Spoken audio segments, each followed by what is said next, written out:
Құрметті облыс тұрғындары мен қонақтары, судағы қауіпсіздік ережелерін қатаң сақтаңыздар. Су айдындарында суға түсуге тыйым салынады деген белгілер орнатылған жерлерде шомылуға, жүзудің шекарасын белгілейтін қалқы белгілерден кейін жүзуге, шағын көлемде кемелерге және басқа да жүзу құралдарына жүзуге,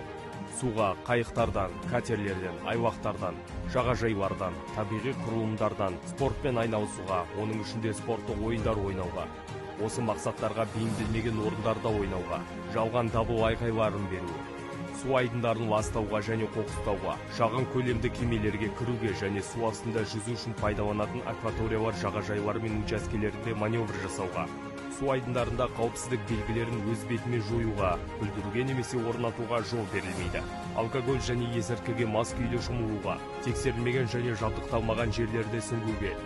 жүзуге арналмаған заттармен жүзуге,